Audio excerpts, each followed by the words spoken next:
everyone, Miss Stardy here. I'm really excited to introduce to you our new project for kindergarten, first, and second grade students. This week's lesson is all about, you guessed it, the rainbow and rainbow order. I like to teach this lesson to kindergarten, first, and second grade students around this time of year because we've been having a lot of pop-up showers, even some thunderstorms, and anytime we have a rain or a storm with a sunny sky appearing right afterwards, there's always a chance for a rainbow. I've been seeing some really cool pictures posted lately of rainbows that people have been finding around town. If you have seen some rainbows lately, we would love to see pictures of those as well. But I wanted to sort of give you an opportunity to explore how rainbows happen and how science and art can be connected. So I hope that you enjoy our lesson this week. I'm going to go through the presentation with you, and then I have a really cool drawing demo that we can do together. So get pencil and paper ready, and let's check out that presentation. All right, awesome artists. Let's check out this week's lesson a little bit closer. So we want to introduce to you to our mascot of the week. His name is Roy, short for ROYGBIV. This lesson's week, like I said before, is all about the rainbow. So that would include being able to understand rainbow order. Being able to understand rainbow order is super helpful for artists when you start to think about mixing colors, okay? You may have also heard of the color wheel. The color wheel and rainbow order are very similar. For example, when I see that red, orange, and yellow are next to each other in the rainbow, this helps me figure out how I could mix the color orange using only the primary colors. So I see what other colors is giving orange a hug. Red and yellow are hugging orange, so that means that red and yellow will make orange. So it's really helpful for artists to know rainbow order. Something that might look a little funky in this image is that indigo and violet are included in this rainbow order instead of purple. Sometimes you might hear rainbow order mentioning purple, okay, as the last color. Other times you might see indigo and violet. Indigo is a purple that has probably more blue in it, whereas violet is a purple color that has more red in it. They are both in the purple family, so you can call that purple if that's easier for you.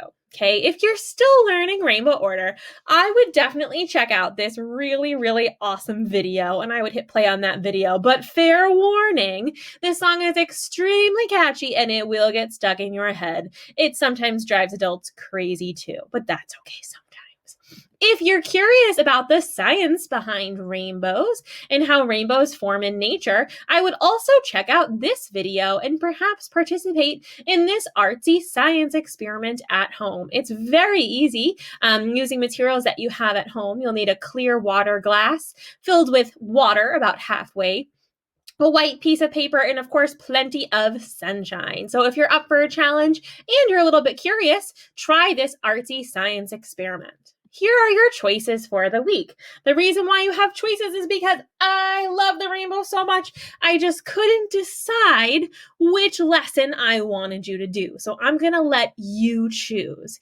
You have 3 options this week, and if you choose one, that is fine. You could just do one. If you choose 2, that's more than fine. That's great. And if you choose to do all 3, that's super awesome. So let us know which one is your favorite and which one you decide to do. Let's take a closer look at all 3. Choice number 1 is going on a rainbow walk. You can print out this document right here if you'd like to. This actually mimics a color wheel. So it has all the colors of the rainbow. Notice how it says purple. The color wheel usually says purple instead of indigo and violet. So if you would like to print this document out, you can click right here. Otherwise, you can just draw the items that you find on your rainbow walk. Try to find outside an object or piece of nature like a flower to represent each color of the rainbow. So that's your challenge for the week there. The next challenge can be done inside or outside. Choice number 2 is a found object color wheel. Some students have already participated in this. I know that Mrs. Miner and I both already posted this as a challenge in March or April. So if you've already done this and you had fun, feel free to do it again.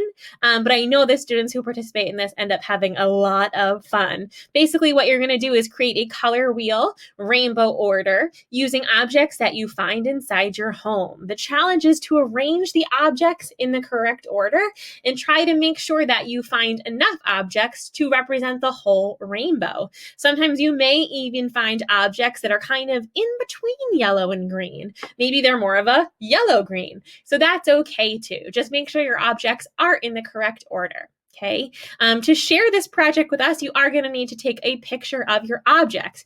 We also highly recommend that you work really hard to make sure that you put those objects away in the right place. The last option for the week is to create rainbow art. Lots of choices here. In fact, that is what I chose to do for mine. I use crayons and Sharpies. So rainbow art is really flexible. You can also check out that YouTube video. Speaking of drawing, let's do a quick drawing tutorial. All right, so whether or not you chose to do option number 3, which is to create a drawing or a painting, so rainbow art, I thought it might be kind of fun for us to do a quick drawing demo of our good friend Roy. So Roy is a kind of just a fun and cute character, very, very easy to draw when we break it down. So let's do it together. You'll need something to draw on and something to draw with. I recommend paper and a pencil so you can do some erasing, but totally up to you how you would like to draw today. Let's start with Roy's face, his head. He wears a pretty tall hat, so you want to make sure that you go farther down on your paper so that you have room at the top for his hat. I'm going to start with a curve down, like a frown, and then I'm going to attach a curve up, like a smile. That makes a shape for his head. It's kind of like a funky, kind of football-ish shape. Then I'm going to add some more details for Roy's face. His eyes are pretty simple circle shapes. So I'm going to add 2 circles. I'm going to color those both in. And then I'm going to add a curve at the top to represent his eyelid. His nose and his mouth are similar curves. For the nose, I'm going to create a curve down like a frown. And for the mouth, of course, Roy is smiling. So we're going to curve up. His eyebrows and his mustache are kind of funny. They're a similar shape, kind of like a raindrop shape, okay? So when I do the eyebrows and the mustache, I'm going to think about doing those in a similar way, except for they're going to be horizontal. So I'm going to do one eyebrow here, one eyebrow there. And then for the mustache, of course, goes in between his nose and his mouth, usually pointed downward like that. All right. When I add Roy's beard, I'm going to start kind of here and here on the left and the right side where the 2 lines for the face kind of met. So I'm going to start by creating one line down here and another one down here. Kind of looks a little bit funky, like he just has long hair. But then when I add the kind of zigzaggy lines, it starts to look a little bit more like a beard. So I'm going to try to connect those lines and make them zigzaggy as I go. All right. Roy definitely needs to hear. We want him to be able to hear that super catchy song that he's in. So we'll give him 2 ears, 1 on each side. When we add his hat, instead of thinking of like a triangular party hat at the top, we want to make it curved off a little bit. And we're going to do 2 curvy lines. 1, 2, curving towards one of the sides of our paper.